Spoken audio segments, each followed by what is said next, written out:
After successfully redeeming the obsessive villain, I cupped her small face and told her, "I can't walk with you on the road ahead, so you'll have to go on your own and be strong." Chloe said nothing, just turned and walked away with a cold expression on her face. Meanwhile, I was back in the real world, happily gaming on my phone. A sharp, blaring alarm from the system suddenly exploded in my headphones. "Host, your redemption mission has failed. Commencing remedial action now." In the blink of an eye, I was sent back into the world of the novel. I discovered that one day in my world was 10 years in the novels, and the once lonely, helpless Chloe had long since become the undisputed powerhouse of Chicago. Right then, she had her hand wrapped around the neck of some sycophantic man. She enunciated every word. "Who gave you permission to get plastic surgery to look like this? Didn't anyone tell you that the man with this face is my enemy?" 1 second I was rolling around in my king-sized bed, and the next I was standing in a dimly lit private room. "Listen up and be on your best behavior. The person in there is not someone you can afford to cross. If any of you steps out of line," the woman's drawn-out voice cut off abruptly. But everyone understood the warning loud and clear. "We understand, Ms. Rogers. Ms. Rogers, we know our limits." The young men in server uniforms next to me quickly chimed in. I was still in a daze, completely unable to process what was going on. Thankfully, I was tucked away in the corner where no one could see me. "Sophia, why am I back here?" Sophia is my system. The last thing I'd heard was the system telling me the mission was a failure. How could it have failed? I had clearly succeeded in redeeming Chloe. The status panel showed 100% completion. I was only able to go home because I completed the mission, wasn't I? So why was I dragged back here? Sophia sighed. "Ethan, our last mission was a success, but a terrible feeling started to creep into my gut. Last time, that's right, last time, because you left, Chloe's corruption level, which had been completely cleared, skyrocketed to 1000%. She's in a worse state now than when you first met her." "Worse than when I first met her?" "The first time I met Chloe, she was digging through a dumpster for food, and when she saw me get close, she tried to strangle me. I nearly died before my mission could even begin." "It's really gotten that bad?" "After you left, we sent over 100 agents to try and redeem her. Every single one of them failed. We had no other choice but to bring you back." "But I just got into bed. Even sweatshop workers get a break, and I haven't even had a chance to sit down." "Ethan, please, I'm begging you. The Dimensional Stability Agency is out of options. If Chloe's corruption level isn't lowered soon, this entire dimension is going to collapse." My head was spinning. This isn't some ancient era or a fantasy world. It's the modern age. "Please, Ethan, if this dimension is destroyed, I'll be completely formatted and wiped." Sophia might be a system, but her physical form is an adorable little calico cat. She pawed at my pant leg, her big, round eyes full of pleading. "Please, Ethan." My heart melted, and I crouched down to pet her. Ms. Rogers, who had just stepped out, came back in. "Is everyone ready?" Her eyes swept over the group before she strode right up to me. She grabbed me by the back of my collar. "Why aren't you changed yet? You're in here playing with a cat." "Oh, I'm sorry." I apologized quickly. "Ms. Rogers, I'm going right now. If I stick with Ms. Rogers, I can get to Chloe. Once I see her, I can just ask why her corruption level went up. Chloe was always so sweet and listened to everything I said. We just need to talk it out and everything will be fine." I thought to myself, feeling incredibly optimistic. But Ms. Rogers's gaze lingered on my face for a moment. As I turned to get my uniform, I heard a contemptuous scoff from behind me. "TCH, another one with a death wish." I paid it no mind, too busy staring blankly at the uniform. "Can someone please tell me why the servers have to wear skin-tight shirts and short shorts?" All the other guys had already changed, and I was the only one left. Ms. Rogers was getting impatient. If I didn't go with her, I might not be able to find Chloe. Gritting my teeth, I grabbed a fresh uniform and headed into the changing room. What kind of place is this? This doesn't seem like a legitimate business at all. The black shirt was made of a clingy material that hugged every line of my body, and the shorts were even worse, barely covering the tops of my thighs. Can I really go out in public dressed like this? Sophia quickly explained, "This is an exclusive private club. The business partner Chloe is meeting today owns this place. That's why she's here. And don't worry, she's been completely faithful to you. Aside from male mosquitoes, there hasn't been a single male creature near her." Male mosquitoes. Chloe used to be a mosquito magnet. In the summer, her arms would be covered in bites, and I always liked to press little crosses into them with my fingernail. She never complained. She was so sweet about it. I gave the shorts one last tug downward before finally leaving the changing room. Sophia trotted along right behind me. I was the last one out, so I took my place at the back of the line. The hallway outside was just as dimly lit as the room we'd left. No one said a word, and the only sound in the long, narrow corridor was our footsteps. This whole vibe is creepy, like a haunted house, I complained to Sophia in my head. Well, that's because Chloe's here. She's the guest of honor, so the owner cleared the entire club's schedule just to host her. Chloe is that big of a deal? I was about to ask Sophia for more details when Ms. Rogers, our guide, came to a halt. She stood by the doorway and gestured for us to enter. I wasn't sure if I was imagining it, but it felt like Ms. Rogers' eyes stayed on my face for way too long, as if there was something strange about my appearance. I touched my face. Sophia, is there something on my face? Sophia stammered. Yeah? No, of course not, haha. Why would there be? Ethan, look, there's Chloe. Her last sentence grabbed my attention, and I looked up toward the brightly lit center of the room. Chloe was sitting right in the middle of a long sofa, the light from the crystal chandelier cascading over her shoulders. She wore a pair of delicate, gold-rimmed glasses. I was completely stunned.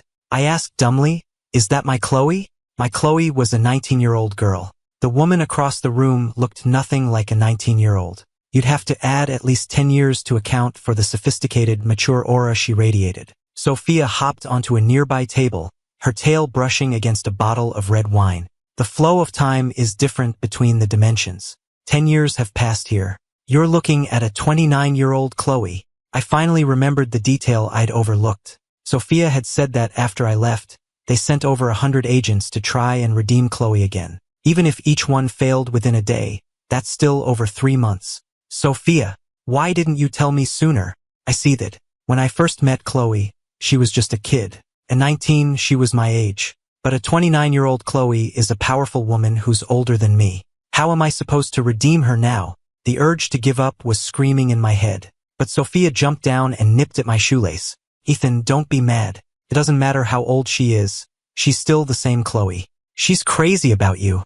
While I was distracted by Sophia, something unexpected happened over with Chloe. One of the guys from the front of our line swaggered over and tried to sit next to Chloe. Just as his fawning body was about to lean into her, a hand shot out and clamped around his throat. The sudden turn of events made everyone in the room hold their breath. Chloe's soft voice was unnervingly clear in the silent room.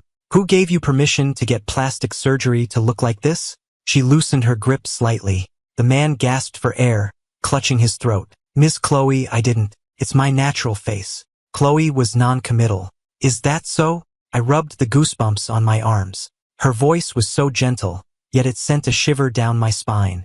The man nodded emphatically. I was born this way. Chloe pulled her hand back, and the man was overcome with relief. But his smile hadn't even fully formed. Chloe let out a light, almost cheerful laugh. A bodyguard expertly forced the man to the ground while another handed her a moist towelette.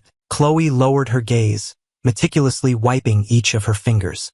It was a deeply humiliating gesture, yet she performed it with a captivating grace. She looked like a duchess in a medieval castle, cleansing her hands before a meal. With a casual flick of her wrist, she tossed the used towelette, and it landed squarely on the man's face. Chloe spoke slowly, deliberately. Didn't anyone tell you that the man with this face is my enemy? The man's pupils constricted in terror. Ms. Chloe, I didn't know. I'm so sorry, A nearly inaudible chuckle from Chloe cut off his begging. Take him away. The well-trained bodyguards moved swiftly to drag the man out. The towelette fell from his face, and as they dragged him away, our eyes met. Our two faces, nearly identical, were starkly visible under the bright lights. The terror and despair in his eyes instantly morphed into a twisted, manic glee when he saw me. He burst out laughing. So I'm not the only idiot here. Go on, what are you waiting for? Chloe's right there. You got that face to seduce her, didn't you? Ha ha ha ha.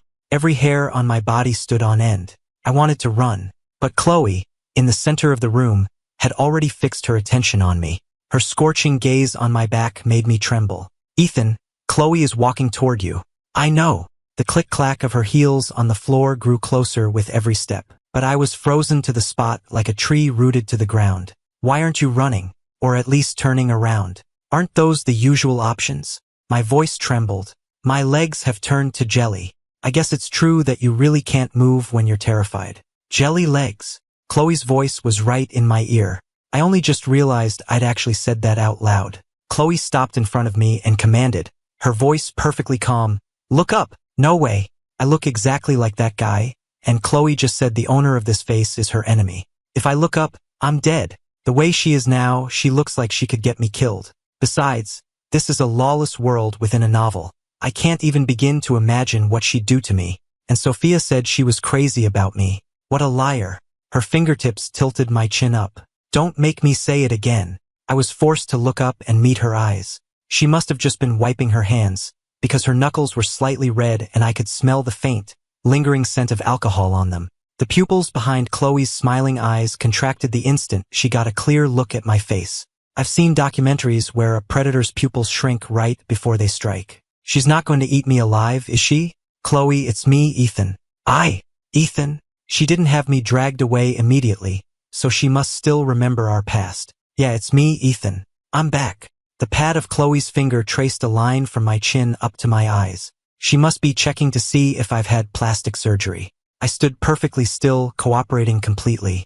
Suddenly, she grabbed my wrist and yanked me to my feet. It was only then that I realized the once crowded room was now completely empty. Everyone had been sent away, leaving just the two of us in the vast room. She pushed me down onto the sofa. Her fingers found the edge of my tight shirt. How can you prove you're really him? I tensed up. At the 8th grade track meet, you.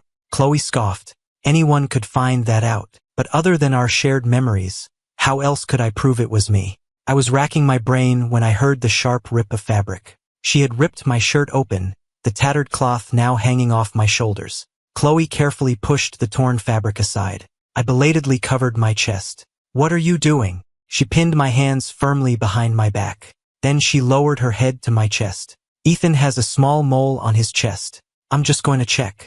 This wasn't an inspection. Who inspects with their mouth? I threw my head back with a muffled groan. She made a deliberate swallowing sound, and I realized that at some point, she had pushed my legs apart. I didn't find the mole. That's fine. I know he has another one right here. Be a good boy and let me take a look.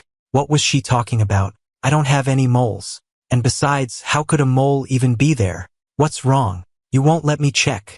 Chloe caressed my face, a smile playing on her lips. I guess you're an imposter after all?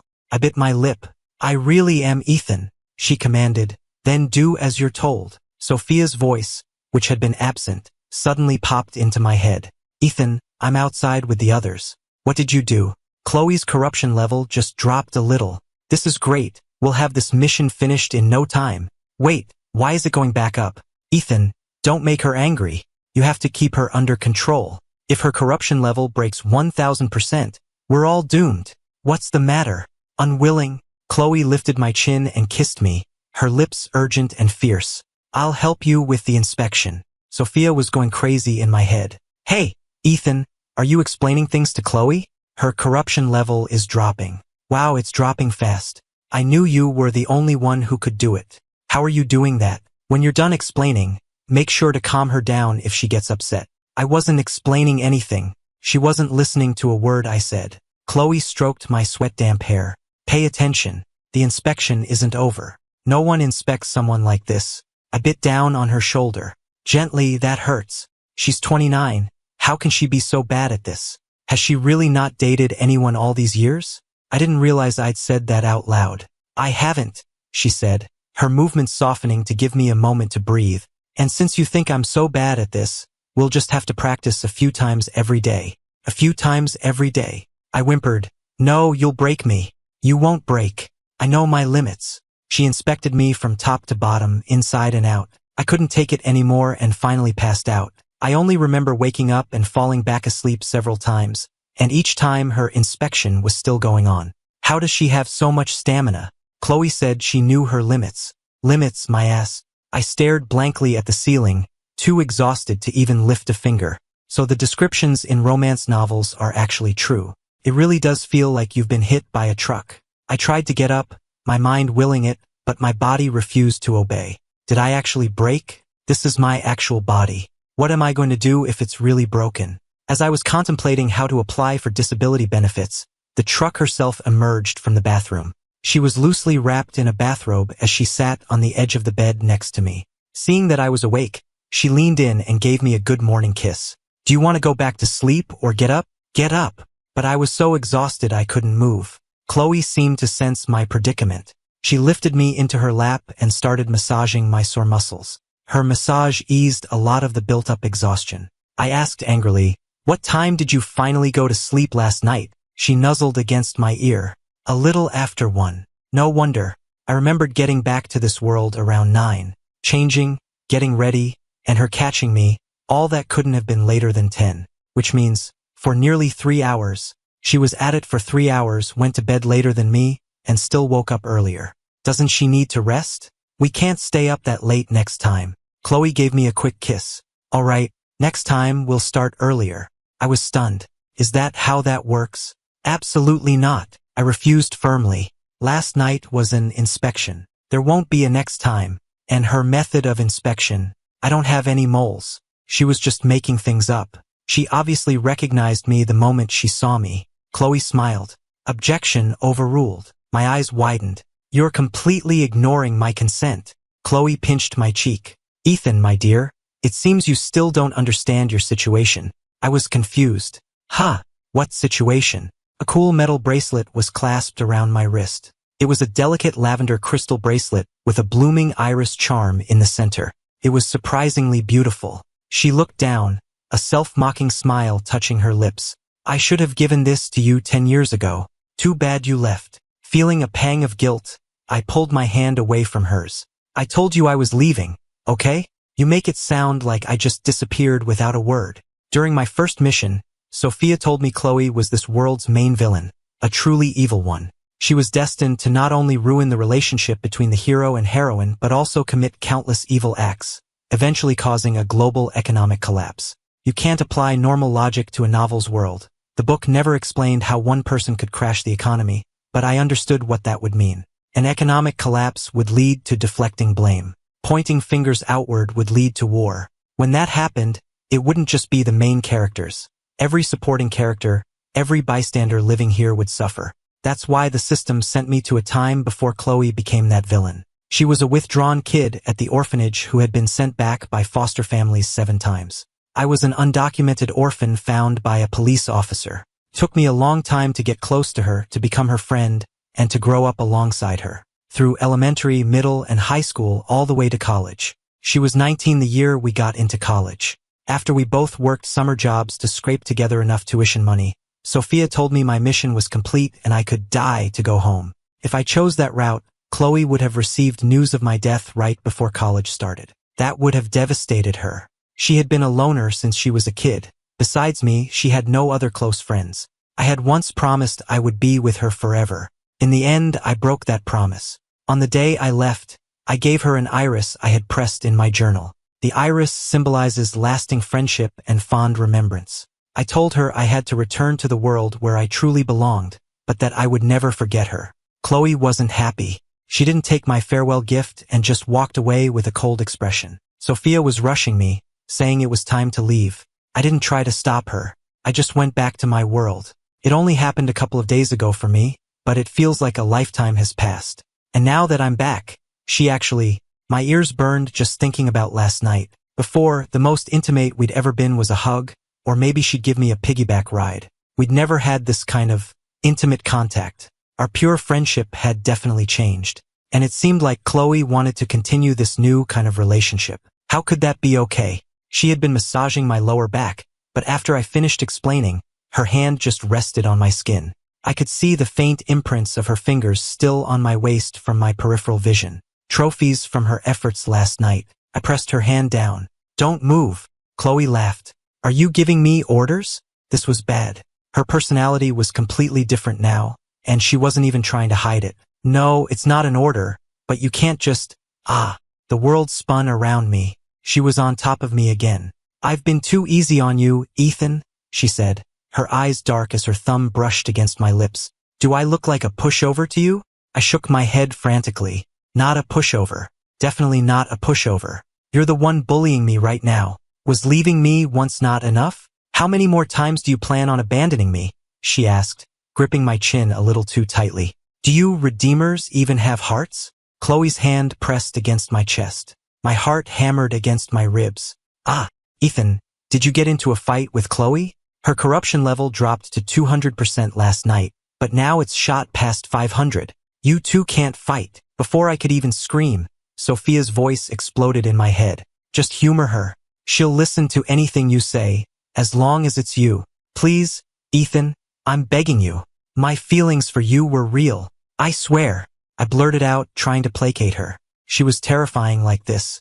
I knew I shouldn't have tried to redeem someone older than me. I can never figure out what they're thinking. We were having a perfectly normal conversation, and then she just suddenly got angry. Chloe gently caressed my cheek. The calluses on her palm tickled my skin. Why did you leave? She sounded hurt, but I felt even more wronged. My home isn't here. My family, my friends, they're all in another world. Was I supposed to just stay here and not go back? Chloe sneered. So that's what you call real feelings? Friendships are part of different stages in life. When I was with you, I truly saw you as my friend. People have many friends throughout their lives, but my parents only have one son. I muttered under my breath. Besides, it's not like I lied to you. If anything, you were the one who always gave me the cold shoulder, and I was practically your doormat, putting in all the effort. The only way for me to go home was to complete the mission. This world is fine, and I could have a normal life here. But I wanted to go home. This isn't my home. You didn't lie to me? Chloe scoffed. Then who was it that promised to be with me forever? Damn it, I should have just chosen the fake death option. It would have been so much better if I'd just died here. Then I wouldn't have to deal with her questions. I could just say I already spent my last life with you, and this newly resurrected version of me isn't part of that deal. But now all I could say was, but my life doesn't revolve around you. I have my own life to live. Our morning conversation ended abruptly. She locked me in the room. I stood on the balcony for a while, realizing that even if I managed to get out of the room, it wouldn't do me any good. God knows how I ended up in Chloe's private villa this morning when we were at that exclusive club last night. The security at this villa was top-notch. There were guards in the yard below, the walls were high, and several huge security guards were posted at the main gate. Even if I got out of the room, I couldn't get out of the villa. I leaned against the railing and sighed. A small calico cat navigated the ledge, squeezed through the railing, and leaped into my arms. Ethan, I finally found you. This place is so far from downtown. I walked all night. My paws are killing me. I picked up Sophia and furiously ruffled the fur on her head. You're too late. I've already screwed up the mission. The little calico tilted her head and blinked. Joe? Really? The data on my end looks fine. What's fine? 250. I was speechless. I felt like that number was mocking me. I set Sophia on the railing and, out of boredom, gently pinched her furry cheeks. What am I supposed to do now? She's locked me in here. Sophia didn't know either. After a moment of thought, she replied, maybe we could try to escape. Think we can make it? Let's give it a shot. The two of us, one human and one cat, began our grand bedsheet repurposing project. Sophia was in charge of ripping the sheets into strips, and I was responsible for tying them together. After tying the final knot, I dangled Sophia from the end of it to test its strength. I dusted off my hands. Perfect. What's perfect? I thought it was Sophia and answered without thinking, our escape rope. A warm hand rested on the back of my neck. Escape. Yep. The moment the word left my mouth, I realized something was wrong. The calico cat was sitting on the bed, blinking furiously at me. Chloe lifted me with one hand and picked Sophia up by the scruff of her neck with the other. Did Sophia convince you to run away? Sophia's fur stood on end. What does a cat have to do with it? He's the one who wanted to run. Don't you dare blame the cat. Chloe sat on the edge of the bed, pulling me onto her lap. Then she tucked Sophia into my arms. She took my hand and made me pet the cat with her. That voice last night, that was her. The voice from last night. A jolt went through me. Could she hear Sophia? This cat appears and disappears with you. In 10 years, I've never once seen you feed it, Chloe said, lifting Sophia up. So this is your system. She wrapped an arm around my waist and smiled at Sophia. Convince him to run away again, and I'll have you shipped to another country. I turned my head stiffly, not realizing how close she was, and my lips brushed the corner of her mouth. Her eyes darkened. The next second, Sophia was tossed into the bathroom, and I was pinned against the door. Her kiss was forceful, leaving me no room to object. Half lifted off the ground, I felt completely unstable and had to wrap my arms around her neck for support. I whimpered, "Not here." "Oh, so this is how you're explaining things. No wonder I got thrown in the bathroom. I can't hear a thing, so don't mind me." "Wait, don't be so rough. The bed is right there. You're going to break the door. You jerk." I bit her, but she seemed to take it as encouragement. Chloe toyed with a lock of my hair. "Still planning on running?" Not wanting to back down, I retorted, "You bet I am." She chuckled. "The only thing tough about you is your mouth." Our fingers locked together. The iris charm on my bracelet clinked against the glass door. I buried my face in her shoulder. "Chloe, can we go to the bed?" Chloe ignored me, asking instead, "Do you know what floor we're on?" I whimpered, answering a different question entirely. "I can't hold on much longer."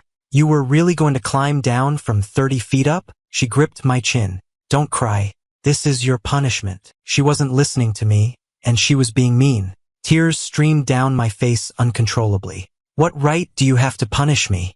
I wouldn't have tried to run if you hadn't locked me in here. And now you won't even let me cry? Are you even human? What right?" Chloe's lips curled into a smirk. "The right that comes with you being mine." Her hand came to rest on my lower stomach. She whispered in my ear like a devil, "How about you get me pregnant?" I froze. We hadn't used any protection since yesterday. And now she was, "I'm not actually going to become a father, am I? Can I even become a father in this world?" Hearing my unspoken question, Sophia answered, "You can. You're here in your physical body this time. You're both human, so there's no reproductive barrier. Theoretically, as long as you're both healthy, the chances of pregnancy are very high." Chloe murmured, "Did you hear that, Ethan? We could have a child very soon. And if it doesn't happen right away, that's fine. We have plenty of time. It'll happen eventually." A chill ran through me, as if I'd been plunged into ice water. How could she do this? "Would you prefer a boy or a girl?" she asked, painting a picture for me. "How about we have two? Do you think our baby will look more like you or me?" I felt cold all over. My nails dug into her arm as I stared directly into her eyes. "If you get pregnant, I'll make you get rid of it. I'm not staying here. Chloe is the mission target. A child is not." In this world, I had deliberately avoided getting to know too many people or making friends. I knew that one day, I would have to leave. I couldn't stay here for anyone, not even for a child. Since we'd been reunited, it felt like we hadn't had a single proper conversation. We were either fighting or on the verge of a fight. We were never like this before. She used to be so sweet and agreeable. She would never have forced me to do anything I didn't want to. But I'd forgotten that 10 years stood between the girl I knew and the woman in front of me. Chloe smiled gently. "That's not up to you." She kept me locked up for a month. I was on edge the entire time, terrified that one day she would tell me she was pregnant. I didn't mind being with her, but the thought of becoming a father, no, absolutely not. I buried my face in Sophia's fur, growing more miserable the more I thought about it. I just turned 19. How could I be a father? Just because you like someone, does that mean you have to stay? Even if she wanted me to stay, she shouldn't have resorted to this. This was no different from being kidnapped and forced to have a child. The calico cat's tail brushed against my cheek. "Don't be upset. I have a way to get you home. You'll be erased." Sophia licked her paw lazily. "I'm just a string of data to begin with. Most systems don't even have names. Only a few top-tier ones who complete tons of missions gain self-awareness and choose names for themselves." Her little paws kneaded my knee. Sophia sighed. "I didn't have a name before you gave me one. I was just System 287285. A sliver of hope sparked within me. "Can I really go home? I don't want a child." Sophia nuzzled my hand. "I suggest you stay for one more month. There's been a new development with Chloe." "What kind of development?" "She already has me locked up in here. We've been practicing our technique every day for the past month. I have to admit, she's gotten much better. If it weren't for this whole pregnancy obsession, we'd actually be getting along great. She's beautiful. She has an amazing body, and she lets me touch her toned abs whenever I want. Plus, we grew up together. We know everything about each other. I like her. If she had just confessed and we started dating normally, I would have been fine with it. But she had to go and lock me up." I sighed. "Why couldn't we have been from the same world?" Sophia hesitated. "Just wait a little longer. It might not even take a month. You'll find out in a few days." I rolled over in bed, and my eyes landed on the photo of us at 17 on the nightstand. A heavy feeling settled in my chest.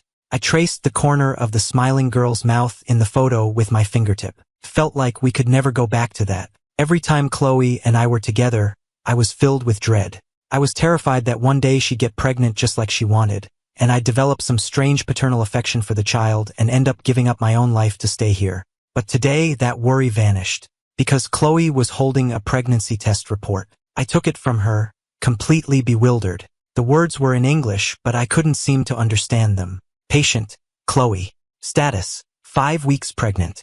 Huh? You're really pregnant? Chloe took my hand and pressed it against her stomach. What do you feel? Your abs? Chloe said, that's our child. I was speechless. I asked in all seriousness, do I look like an idiot to you? She couldn't possibly think some weird trick like this would convince me to stay. Just then, Sophia hopped onto the sofa. Chloe picked her up and set her down on the other side. Ethan, she's telling the truth. She's pregnant. I was shocked. This is the new development you mentioned? Sophia sounded guilty. Yeah, isn't this a development? She's a woman. Hey, this is a romance novel world. Remember? Haven't you ever read a story where the villain causes the heroine to have a car accident, and one of her miscarried twins magically ends up in the villain's womb? If that can happen, a woman getting pregnant is nothing. I was confused. I came to this world before the main plot started, and I haven't even met the hero and heroine since I've been back. I had no idea that was part of the story. If this was real, then Chloe being pregnant was perfectly normal by this world's standards. I carefully touched her flat stomach, as if I might break something. You're really pregnant? Chloe pulled me into an embrace, but I quickly pulled away. Don't. What if you put pressure on your stomach? Her expression darkened. I'm not that fragile. I shook my head and sat down beside her instead. Chloe took my wrist. Stay. You have to take responsibility for me. So when she talked about having a baby, she meant she would be the one to carry it. I had been worried for nothing. I thought about it for a moment, then nodded. I'm sorry, Mom. I really want to come home, but I'm more curious to see how this baby is going to be born. And besides, it's my child. Using a child to trap a lover is an incredibly foolish thing to do. But that didn't stop Chloe from doing exactly that. I pressed my ear against her stomach, trying to figure out where the baby was even growing. Her stomach? Somewhere else? The baby could attach to any organ, but it could only survive in a uterus. Would she be okay? And if she really had this baby, what was I supposed to do? For the third time, I said to Chloe, you should get rid of it, for your own sake. Chloe refused. Other than her stomach getting a little bigger, her pregnancy didn't seem to change her at all. If Sophia hadn't confirmed she was really pregnant, I would have just assumed she'd gained some weight. I'd heard some women barely show when they're pregnant, but I never expected Chloe to be one of them. I started frantically buying all sorts of baby supplies. A stroller, a crib, formula, everything. I started to feel restless. The room was starting to feel more and more like a home. Our photo, the stuffed animals on the bed, the matching mugs, every detail screamed that two people lived in this room. What's bothering you? Sophia hopped onto my lap. I stroked her soft fur and rubbed my cheek against her head. I want to go home, but I can't just abandon Chloe. Sophia thought for a moment, then pulled up the status panel. Actually, our mission is almost done. Chloe's corruption level is only at 20%. As soon as she has the baby, you'll be able to leave. And what if she gets corrupted again after I leave? Will I just be sent back here again? Abandoning my partner and child doesn't seem right. The little calico tilted her head and looked at me seriously. Do you really want to go back that badly? I mumbled a sullen, yeah. Sophia let out a little meow and leaped away, disappearing in the blink of an eye. She's been running off a lot lately. I can never find her when I want to pet her. In the end, it was Chloe who brought her back. The tiny calico, who never seemed to get any bigger, was curled up in Chloe's arms, and Chloe herself seemed to radiate a maternal warmth. She handed the cat to me. Sophia lazily opened her eyes for a second before closing them again. I placed her in her little cat bed and tucked her in with a blanket. For the first time ever, Chloe reached out and stroked Sophia's fur. In this world, I only had two beings I was close to, Chloe and Sophia.